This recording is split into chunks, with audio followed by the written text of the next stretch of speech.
Bonjour à tous, Sylvain, éleveur de poulets dans le Finistère. On se retrouve cette semaine pour une nouvelle vidéo avec un temps beaucoup plus frais, voilà. Mais bon, on va pas se plaindre, on a du soleil aussi, donc c'est super agréable.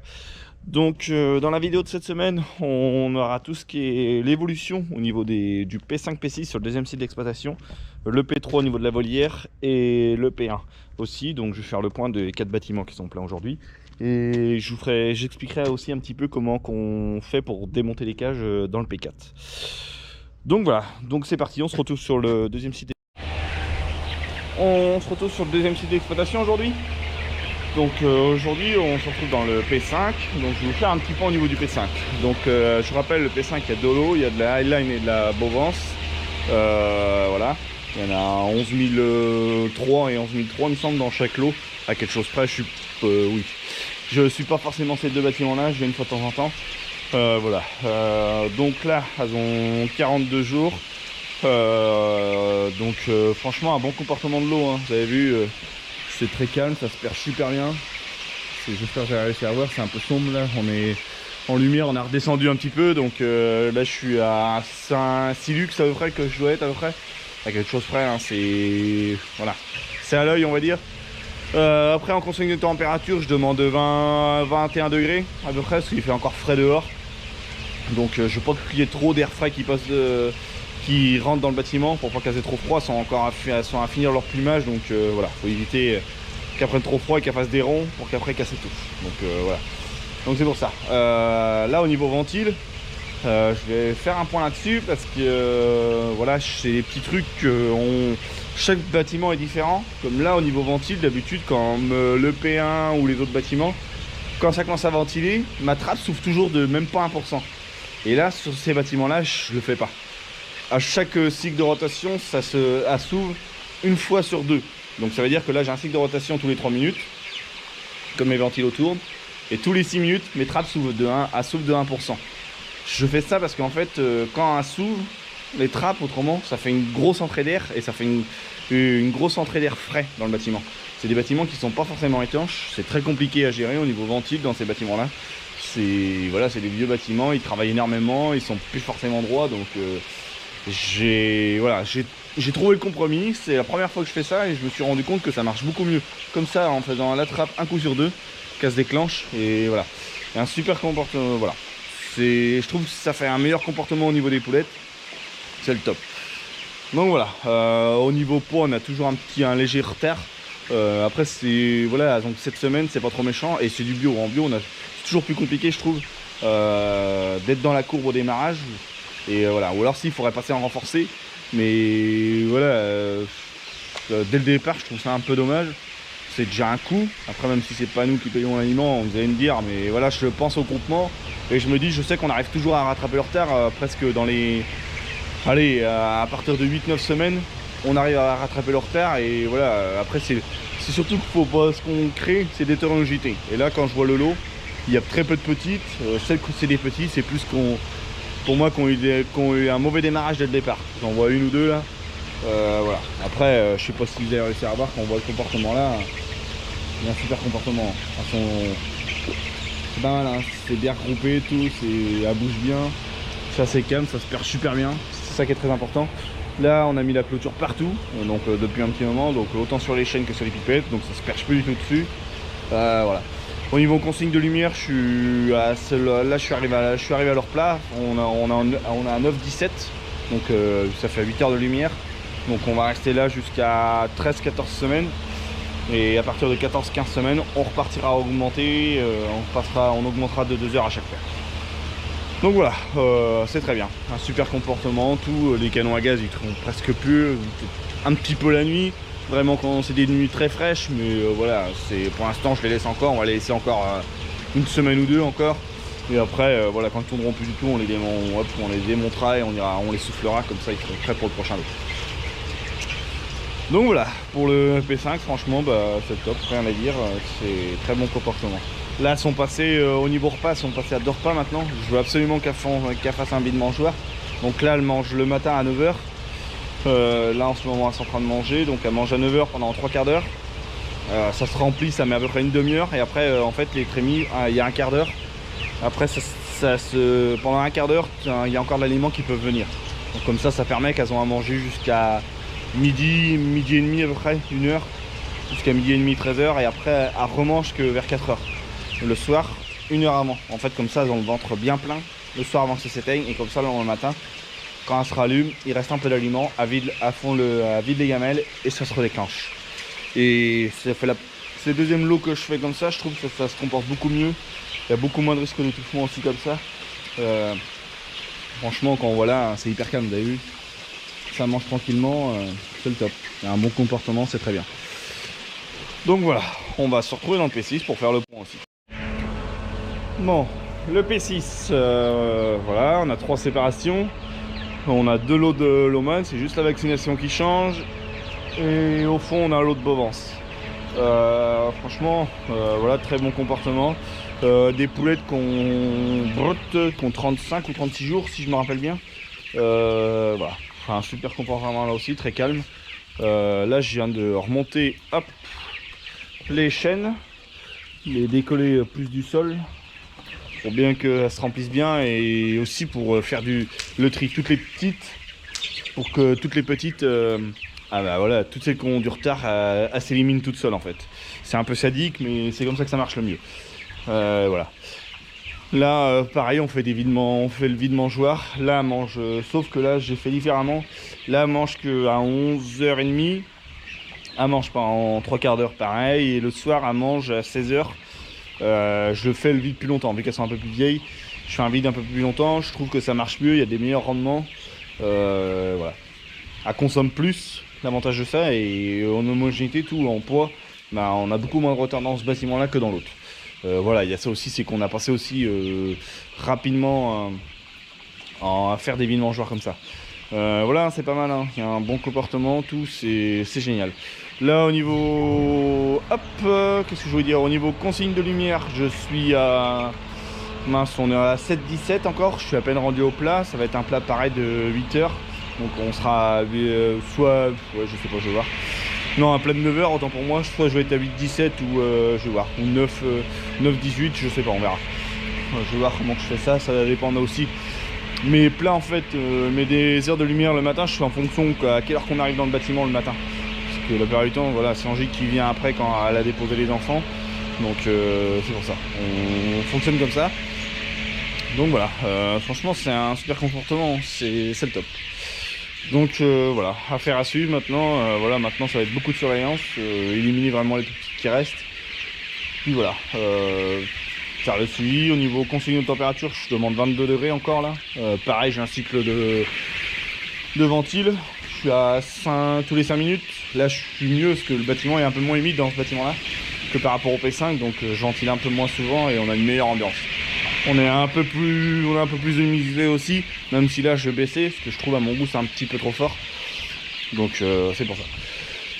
Donc voilà, franchement, très bon lot, ça serait partout comme ça, on aurait des lots comme ça, autant dire, toute l'année, ça serait génial, ça serait plaisant. Mais bon voilà, quand on travaille avec du vivant, on peut pas toujours, voilà, il y a toujours des fois des petites erreurs ou autres, voilà, qu'on peut faire. Mais voilà, quand je dis que... Quand voilà, vous avez vu, je suis juste à côté, là, elle bouge pas du tout, sur le perchoir. Franchement c'est génial, hein. C'est des lots super calmes, voilà. Ça se voit, c'est... Voilà, même pour l'éleveur après, ça sera plaisant pour lui. C'est des poules qui suivront facilement tout, qui seront calmes, qui feront pas les folles dans les nids, tout ça. Donc franchement, c'est génial. Donc voilà, on va se retrouver sur le site principal pour faire le point au niveau de la volière aussi et du P1.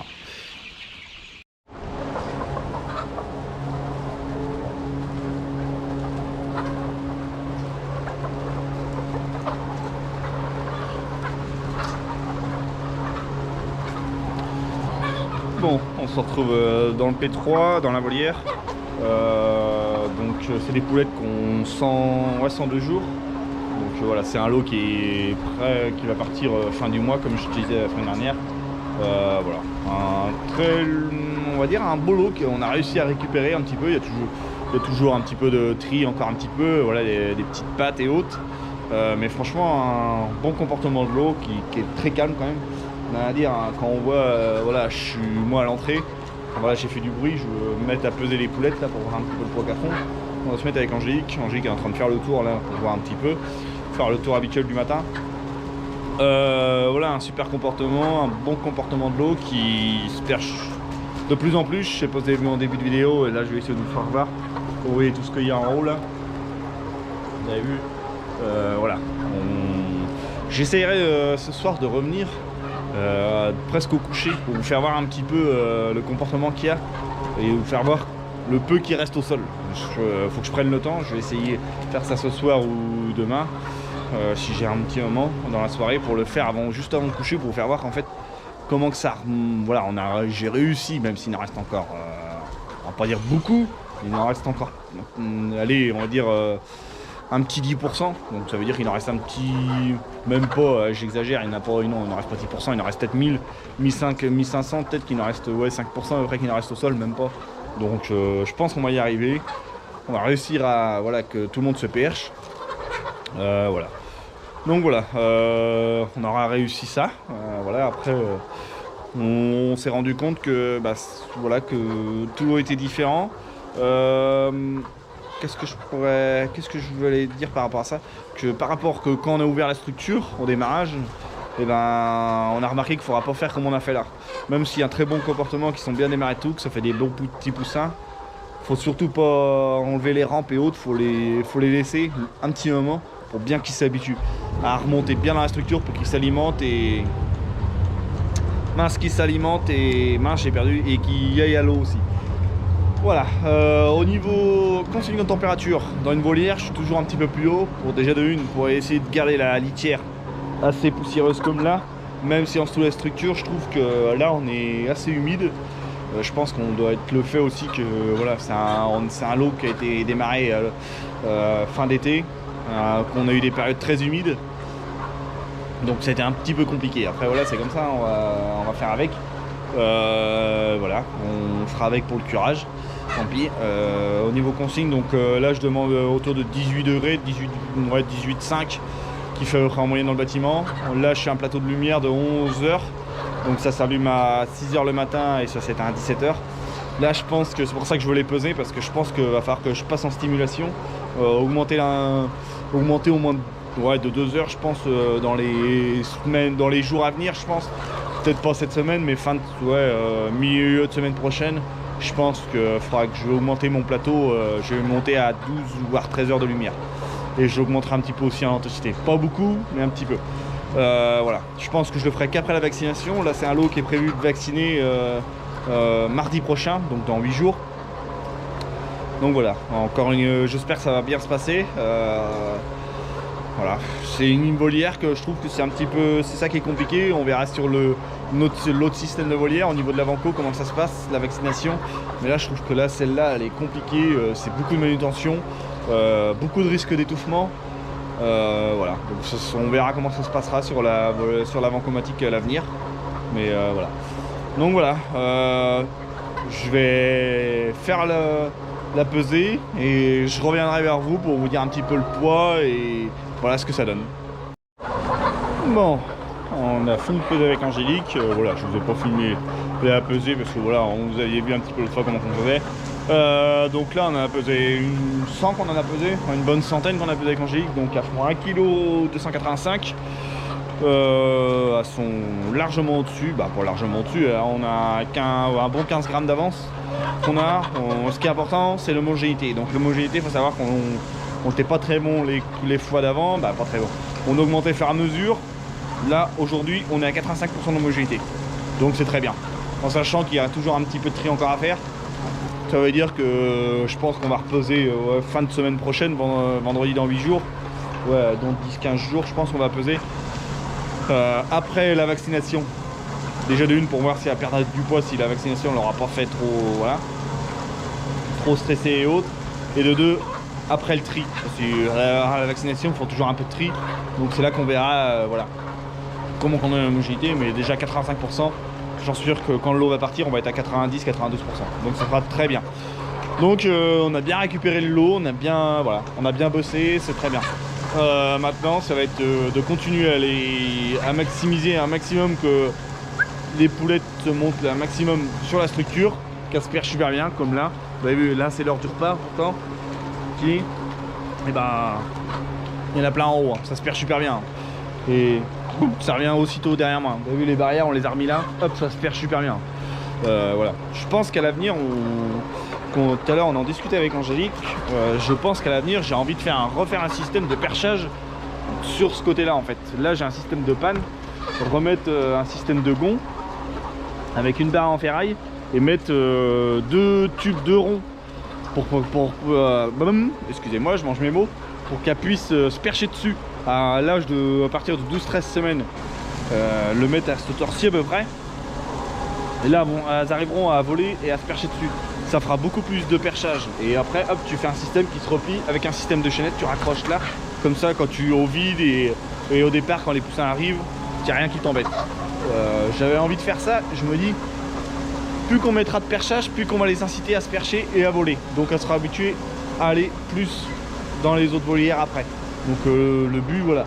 Je me dis, vu qu'il me reste du tube de la volière, il m'en reste pas mal. Je me dis, il faut que je fasse ça après.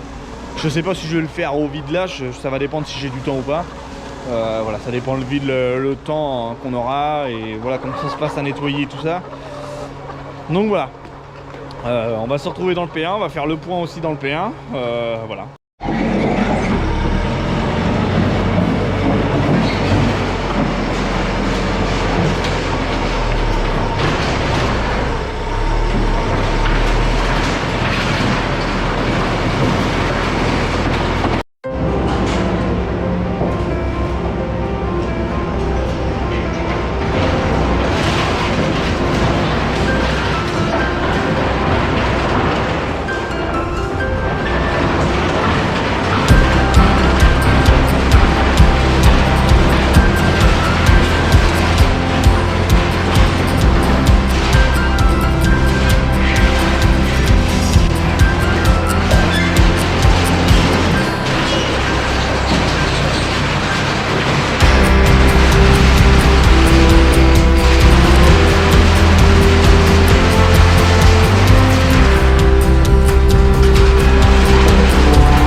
Bon, on se retrouve en jeudi après-midi. Vous avez pu voir un petit peu comment ça se passait pour démonter les cages.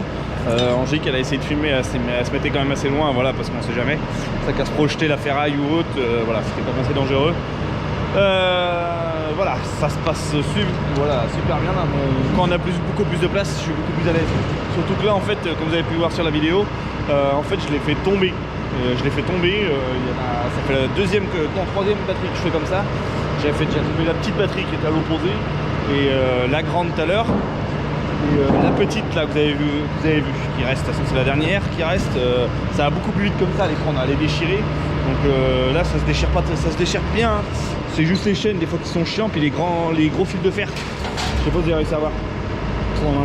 Ça, les gros fils de fer qui sont minces, qui faisaient la tension de la pipette à la hauteur. Donc de temps en temps je les coupe, hop, je descends, puis je prends la petite meuleuse, puis je les coupe, je coupe tous les fils. Ce qui est le plus chiant, c'est les réglettes. Je sais pas si vous vous rappelez. Ça là, hop. Ce système là. Ça pète pas du tout, ça vient en longueur, enfin en hyper long, c'est hyper chiant, c'est ça qui fait tout tenir. C'est le bazar. Voilà, après je n'ai pas envie de m'embêter de tronçonner, de passer mon temps à tronçonner. On a autre chose à faire, il faut que le bâtiment il soit dégagé quand même assez rapidement. Là voilà. Mais franchement je pensais pas qu'on aurait été aussi vite à la démonter. Là ça se passe quand même super bien. Quand on voit les tapis à la vitesse qu'on les enlève, hop, j'enlève la tête de fiente au bout et après hop, je tire les tapis comme ça avec le godet. Là, juste là à la fin, en dessous, Angélique elle les coupe, elle fait partie tronçon, elle les coupe de 2-3 mètres, elle les coupe, puis hop, elle tire dessus, puis elle les met en tas comme ça. Moi j'ai plus qu'à les reprendre après avec le télescope. Mais ça se fait pas mal hein. Donc voilà, une bonne chose de faite, au moins voilà. J'avais dit que cette semaine je voulais qu'on ait fini. Là on est jeudi après-midi, il m'en reste une, je vais avoir fini tranquillement, peut-être pas ce soir, mais ouais peut-être pas ce soir, mais demain matin j'aurai fini. Après je vais passer un coup de godet balayeur partout.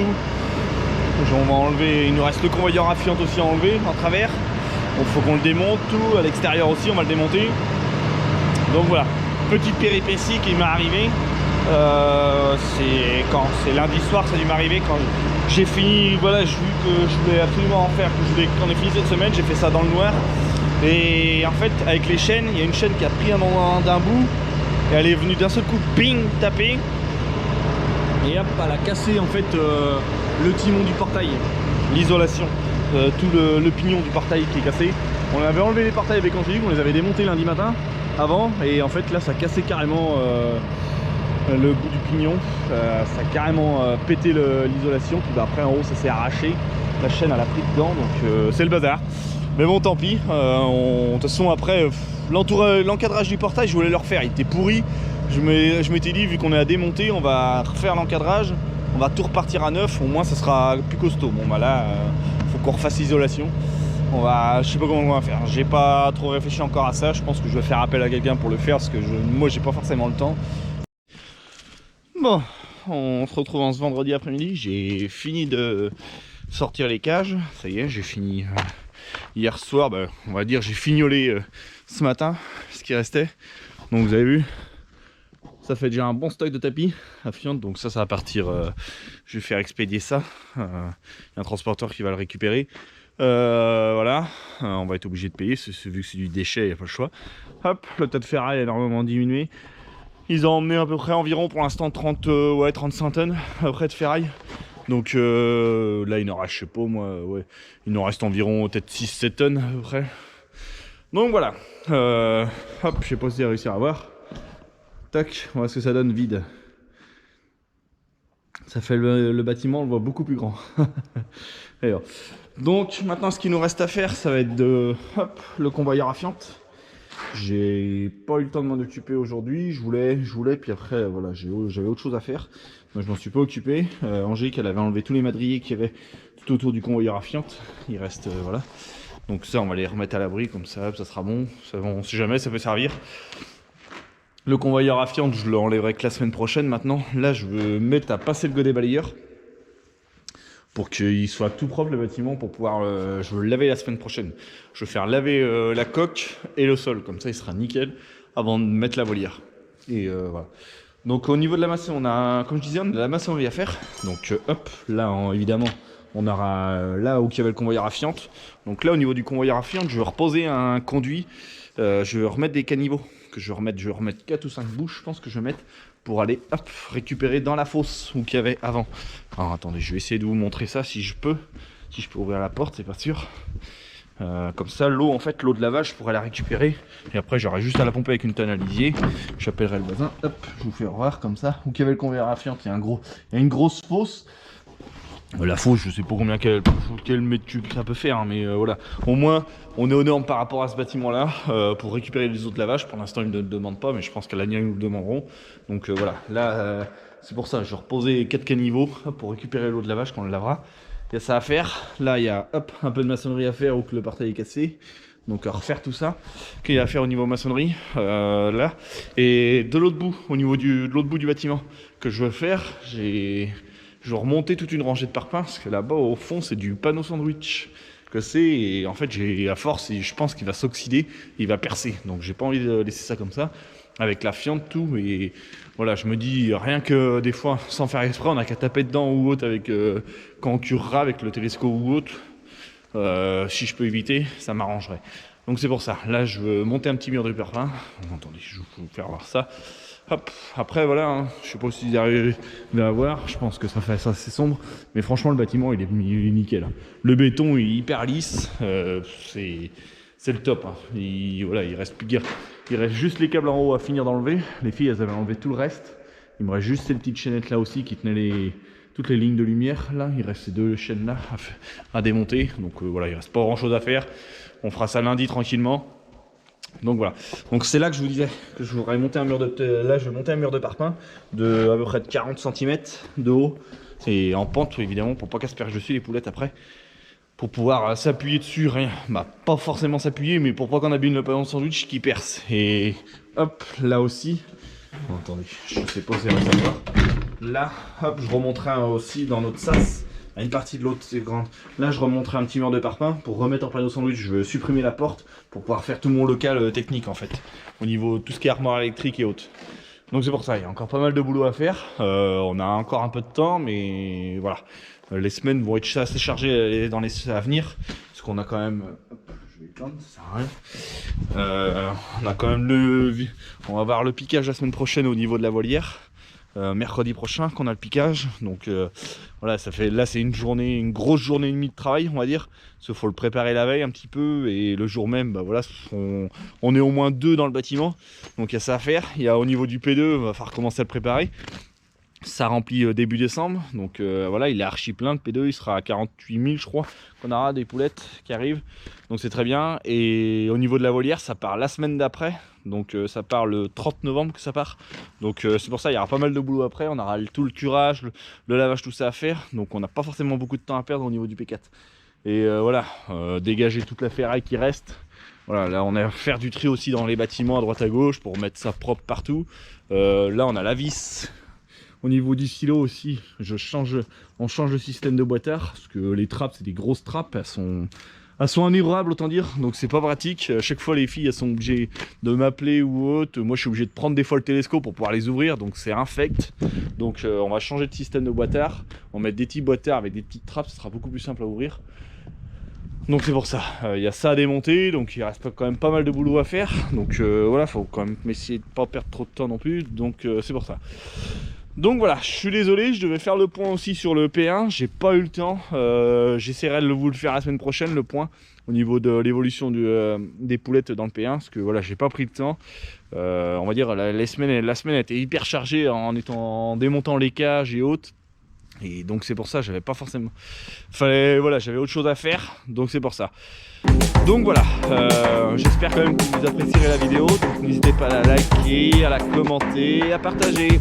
Allez, ciao!